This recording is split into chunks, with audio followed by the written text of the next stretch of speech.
अब तो आप वो कर रहे हैं, मगर आपसे तो बात नहीं हो पाएगी ना, आप तो आइयो ही नहीं ना उसमें। हाँ ये तो नहीं। आप आओ पहले। एसडीएम साहब मैं भी 27 को ज्वाइन किया हूँ। आपने ज्वाइन किया, मगर अब तो आप चार्ज पे है ना, आप ही मैं चार्ज देखेंगे। पे हूँ, मैं परमानेंट हूँ। तो इसमें इनको 3 योजना का लाभ दिलवाया जा रहा है। स्टॉप। एक तो SC/ST का आगे आज जाएगा शाम को कल बजट आया अच्छा, तो 4,12,500। मुझसे थोड़ा पीछे को हो जा रहा है। ये देख लीजिए, ये एक सेकंड, एक सेकंड। आप कब आए यहाँ? मैं 27 को है, आप 27 में आए। 27 को। फिर भी 7 दिन के अंदर वो पैसा जमा कराना होता है, आपको पता है? हाँ, ये उसमें रूल में है। मैं आपके खिलाफ SC/ST एक्ट का मुकदमा करा सकता हूँ, आपको पता है?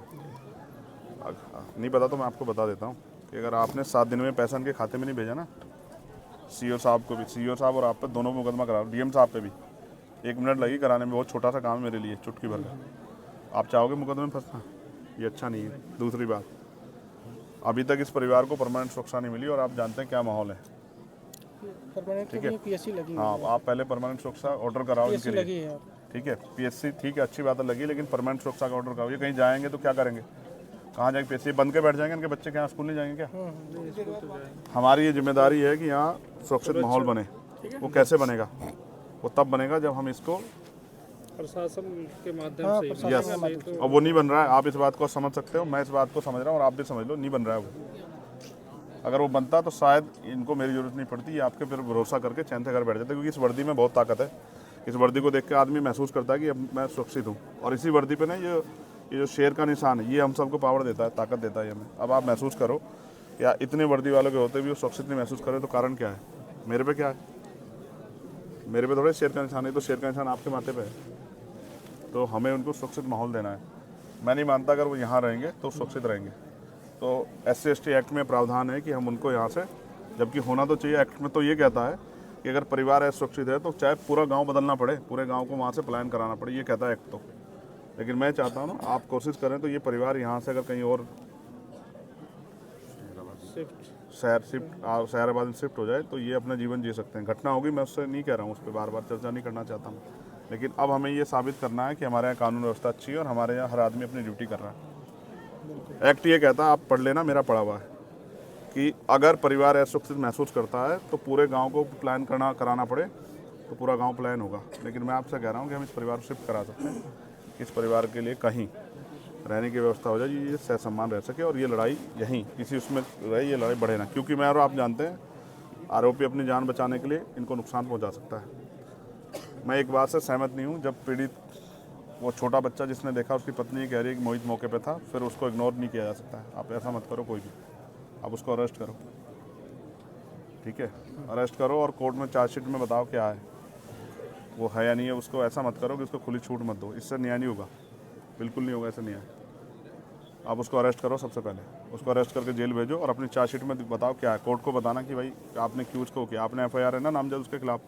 आप जज मत बनो, सब लोग जज बनना गलत है, ये आपका काम है ही नहीं है, मेरा आपका काम नहीं ना, ये कोर्ट का काम है।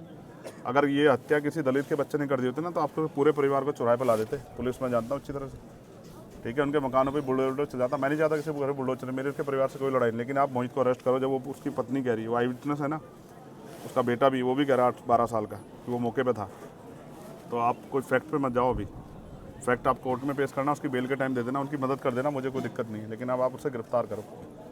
और अगर आप ये सोचते हो कि भाई गिरफ्तार नहीं करेंगे तो फिर मुझसे कोई उम्मीद मत करो, बिल्कुल। मैंने तो कह दिया कि हम 8-10 दिन बाद एक बड़ा प्रोटेस्ट करेंगे और अनिश्चितकालीन करेंगे। बिल्कुल मुझे कोई वो नहीं है, मेरे पास कोई ऐसा मेरी नौकरी नहीं है ना, मैं कोई ऐसा, मैं सदन में मेरे बगैर नहीं चलेगा। मैं नहीं जा रहा हूँ कहीं भी, मैं तो आ जाऊँगा।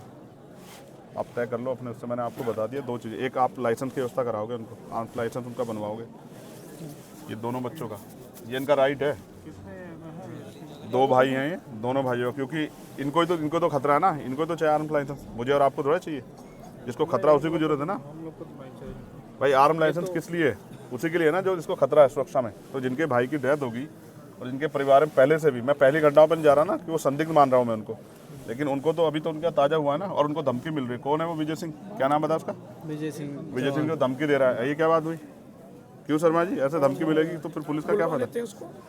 उसको कहो ना धमकीबाज को, हैसियत में रहना। क्या हो गया कि मर गए क्या लोग इस देश में? क्या नाम है उसका? विजय सिंह।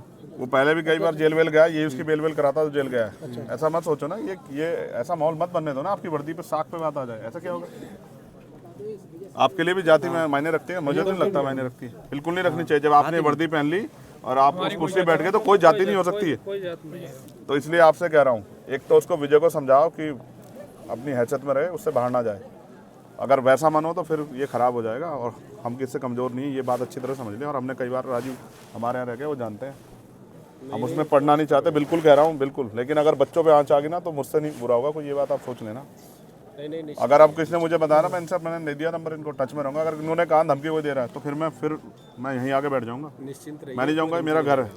फिर आप अपने आप संभालना। कोई प्रॉब्लम नहीं कि वो हम देख लेंगे इसको, बिल्कुल निश्चिंत रहिए। एक इनका पारिवारिक लाभ अलग कर दिया गया है। ठीक है, एक जो है मुख्यमंत्री बाल सेवा योजना, ठीक है, वो कर दिया गया। वृद्धावस्था पेंशन कर दिया गया। और आप रहने वाले कहाँ के? मैं अम्बेडकर नगर का हूँ। Very good. मैं आपसे रिक्वेस्ट कर रहा हूँ, आपकी कलम में बहुत ताकत है, और डीएम साहब से मैं कहूँगा, एक तो इनके लिए पेंशन का प्रावधान है, इसकी माता जी के लिए, वो पेंशन का प्रावधान आप कर सकते हैं, जबकि इसमें कल ही चर्चा हुई है। हो गया आप भी जानते हैं ना भाई, कल से पहले चर्चा नहीं हुई ना। 27 को ज्वाइन किया तो मुझे पता चला, तो मैं फिर आकर एक्टिव किया। आप महसूस करो ना, कल ही इनसे आधार कार्ड मांगे ना, ये नहीं हुआ है। देखो, अगर आप ही सब लोग अपने आप सही कर देते ना तो मेरी जरूरत नहीं पड़ी। क्या करेगा, चल से मैं भी आपसे ही कहूँगा ना भाई, मैं किसे कहूँगा। तो नहीं हुआ, वो सच बात बता रहा हूँ, नहीं हुआ, उस तरह से नहीं हुआ। हो सकता है कोई दबाव को प्रेशर हो। आधार कार्ड ज्वाइंट खाते के लिए मांगे गए होंगे बच्चों कल वो सबसे पहला वो है, वो एक्ट का हिस्सा है, वो हमारी ताकत है। पहले आप ये बताओ, ये लड़ेंगे कैसे ये अपने भाई? अगर वो बेल के लिए हाई कोर्ट चला जाए, यहाँ उसको बेल ना मिले 302 में, वो हाई कोर्ट चला जाए, तो ये हाई कोर्ट जाके उसको अपोज कैसे करेंगे आप बताओ। उसमें चिन्हित भी करा दिया उसके बाद को, यहीं से जल्दी उसे सजा कराने का भी प्रोसेस चल रहा हुआ। नहीं तो उसको ना फास्ट ट्रैक कोर्ट में हम लेके जाएंगे, तब वो होगा। लगवा दिया है, ठीक है, और जल्दी से जल्दी उसको सजा। मैं ये बात आपसे इसलिए कह रहा हूँ, ऑपरेशन कन्विक्शन चल रहा है, उसमें उसको करा दिया गया। सीरियसली कह रहा हूँ। जब मुख्यमंत्री से बात करते हैं हमें बड़ी खुशी होती है कि भाई ये न्यायप्रिय प्रदेश बन गया, कानून व्यवस्था अच्छी। और जब ऐसी घटनाएं होती है और उसमें अधिकारी कर्मचारी का रोल ऐसा होता है ना, तो बहुत अजीब लगता है कि क्या दलितों के लिए, मैं नहीं कह रहा था वो, मगर ये सच है, कहना पड़ेगा, क्या दलितों के लिए कानून अलग है क्या देश में? नहीं, वो तो संविधान से ही चलता है। तो संविधान फिर ऐसा कैसे? मैं तो देखता हूँ ना सब चीज़ों को, मेरे पास सारी घटनाएं आती है, मैं जाता नहीं हूँ। मैं इसलिए नहीं जाता कि इसका परमानेंट सोल्यूशन ढूंढ रहा हूँ मैं, इसका परमानेंट सोल्यूशन जाना नहीं है। तो मैंने आपसे मांग रखी, एक, मैं ये नहीं कह रहा हूँ कि आप खेती के लिए पट्टा दें, जबकि वो प्रावधान में, क्योंकि इनके पास ज़मीन है, मैंने उनसे पूछा, तो मैं उसके लिए नहीं कह रहा हूँ। मैं आपसे ये कह रहा हूँ, एक, इनके लिए आर्म्स लाइसेंस। दूसरा, अगर हम इनको यहाँ से शिफ्ट करा दें, ये एक्ट का पार्ट है, और अब आप पे बजट भी आप इस कर सकते हैं, ठीक है। दो, तीसरा, एक सुरक्षित माहौल उनके लिए, सुरक्षा व्यवस्था, क्योंकि बच्चे छोटे स्कूल जाए, उन पर क्या गहरा असर पड़ रहा होगा, उनका स्कूल बंद हो गया। कभी तो उनके मन में आएगा ना 2-4 दिन में कि हम स्कूल क्यों नहीं जा पा रहे, उनकी माँ क्या कहेगी कि उत्तर प्रदेश में कानून व्यवस्था ऐसी कि आप जा नहीं सकते क्योंकि मर जाओगे। ये तो आपकी साख पे सवाल खड़ा हो जाएगा। फास्ट ट्रैक कोर्ट में मुकदमा और परिवार को मुआवजा सरकार दे तो बहुत अच्छी बात है, हम तो करेंगे, हम लोग आपस में मिलकर करेंगे, हमने तय कर लिया। जिस दिन हम बड़ी पंचायत बुलाएंगे उस दिन हम करेंगे, चाहे हमसे जो भी जुटे वो हम करेंगे। मैं आपको नहीं कह रहा, लेकिन आप चाहो तो कर सकते हैं। ये दुआएं देंगे सब लोग आपको कि भाई किसने हमारी मदद की। देखो, बाप कुछ भी हो, चाहे मिट्टी का हो, लेकिन वो अपने बच्चों को किसी आगे हाथ नहीं फैलाने देता। वो कोशिश करता है कि वो उनकी सारी लड़ाई लड़ दे। 2 छोटे बच्चे हैं, क्या उनकी शादी कौन करेगा? जब वो उनकी शादी को समय आएगा, आप और मैं कहाँ होंगे पता है थोड़ा, और कौन जिंदा रहेगा कौन है ये भी नहीं पता ना। लेकिन वो बाप था ना, वो सब कुछ कर लेता, चाहे वो कैसे करता, लेकिन वो कर लेता, लेकिन ख़त्म कर दिया ना सब कुछ। तो इसलिए आपसे कह रहा हूँ कि आप कोशिश करो कि ये सब चीज़ें हों। उनकी पेंशन की व्यवस्था, इसकी व्यवस्था, पेंशन की तो हो गई, पेंशन होगी, पेंशन का हो गया, SC ST वाला, ठीक है। उसमें चार्जशीट लगा के, चार्जशीट में दाखिल करोगे तो उनके बाकी पैसे, ठीक है, सब एक मुश्त दे दिया। ठीक है। अब इनकी असला का लाइसेंस, ठीक है, एक इनके लिए परमानेंट सुरक्षा। और क्या बचा, किस पे चर्चा की थी मैंने, क्या कहा था तुमसे? बच्चों उसके लिए 2500 रुपए के लिए वो शिक्षा जो है तो मिलेगा, वो कर सकते हैं। मैंने एक डीएम साहब से कराई थी उनके बच्चों की, हाँ 2 बच्चों को मिलेगा 2500 रुपये पर मंथ। हाँ है वो 2500 रुपये का प्रावधान है एक बच्चे का, 3 में से 2 का होता है वो। मैंने कराया, मेरे अच्छी तरह आगरा में एक डीएम थे, उन्होंने बहुत अच्छे डीएम थे, उन्होंने मुझसे बात की और उन्होंने करा कर दिया, ठीक है।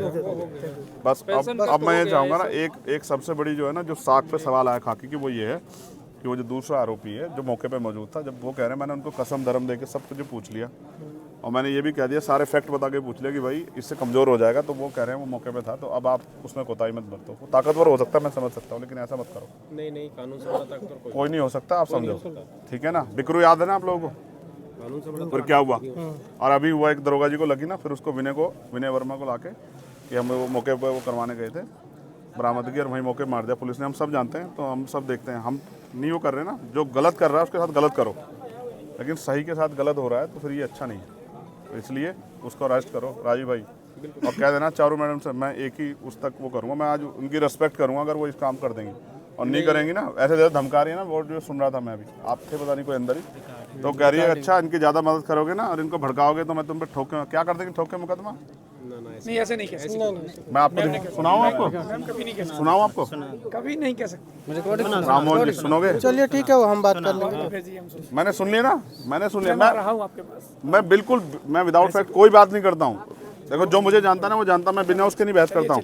मैंने वो सुनी हो, कह रही है हम करते रहे अपना काम, तुम्हें कोई बात करनी हाँ करो, उनसे बात, उनके रिश्तेदारों को नहीं बात करने, तो क्या कर रहे हो, ऐसे होता है कानून व्यवस्था। अधिकतर तो सारी जितनी भी आपकी बातें हैं एसडीएम साहब ने बताया था, परसों ये प्रोसेस में पूरी होगी। एक लाइसेंस वाला इनका फार्म मैं लाइसेंस और स्थापन कर ले। मैं आपको एक सीनियर अधिकारी मानते हाथ जोड़ के आपसे आग्रह करूँगा, आज तारीख तो है, मेरा आज मैं 11 तारीख को इन्फॉर्मेशन लूँगा और 11 तारीख तक मैं देखूंगा कि आपने कहाँ तक वो बढ़ा दिया। 11 तारीख की शाम को फिर मैं इस पर अपना मत रखूंगा, मैं आपसे बिल्कुल स्पष्ट कह रहा हूँ। उसकी जो फिर मैं, हो जाएगा, ठीक है, उससे पहले आप ये समझना कि ये चंद्रशेखर ने आपसे आग्रह किया हाथ जोड़ के कि उसको आप कर दो, लाइसेंस करा दें, हो जाएगा। हो जाएगा। मैंने उनको वचन भी दिया कि आपको आपकी सुरक्षा में कोई कोताही नहीं होगी, इसको आप कह के आज ही करा दो सीओ साहब। बिल्कुल बिल्कुल, ठीक है, हाँ, आचार संहिता लगने से पहले। ये हम कराते हैं। मैं अपने लिए नहीं मांग रहा हूँ ना, देखो आप महसूस करो, मैं तो वो हूँ गोली खा के बैठा हूँ, मैं अपने लिए नहीं कह रहा हूँ। और मैंने नहीं कहा हमारे डीएमएसएसपी को, मैंने उनको लाइसेंस के लिए कहा, उन्होंने मेरी अपनी मजबूरी बता दी, मैंने कहा छोड़ दो, मैंने जब मौत आएगी आ जाएगी, लेकिन इनके पास मौत तब आएगी जब चंद्रशेखर नहीं होगा। तो ये बात आप इसमें करना, और विजय भाई साहब को बुला लेना, बड़े मजबूत आदमी हैं, उनको कहना ये उत्तर प्रदेश है और ये अब इसमें ये चलेगा नहीं जो आप कर रहे हो, धमकाना उमकाना बंद कर दें। आपने अपराध किया तो मरो ना, आप जेल जाओ, क्या वो मुसीबत है, सजा काटो ना, क्यों डर रहे हो? जब आप अपराध कर रहे हो तो फिर क्यों डर रहे हो?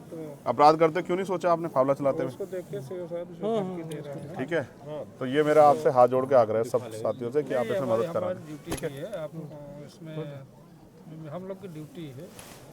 आप उसको जल्दी से मुझे बता दो, आप वो काम करके जो मैंने आपसे उम्मीद की है। राजू भाई, आप ये हमारे यहाँ बहुत चर्चित चेहरे थे, मैं इनकी बड़ाई नहीं करता, नहीं कह रहा हूँ, इन अपराधी कांपते थे इनके नाम से, सिंघम कहते थे इनको हमारे यहाँ के, पता नहीं क्या हो गया, यहाँ भी है, यहाँ भी सर सिंघम, यहाँ भी है सिंघम। दिख नहीं रहा ना मेरे आने से पहले हो जाता तो मान लेता कि भाई वही थे। मैं ये क्षेत्र है, आप रहेंगे राममोहन जी हमारे यहाँ? मैं भोपाल में रहा हूँ, समंदा सी वाले में मेरी भी आपकी बहुत मुलाकात है, 2 साल लगातार भोपाल। देखो आप कितने अच्छे, देखो वहीं रह के आना हमारे यहाँ, कितना अच्छा है। यहाँ थोड़ा सा दिक्कत है। ना कोई दिक्कत नहीं, कोई दिक्कत नहीं है।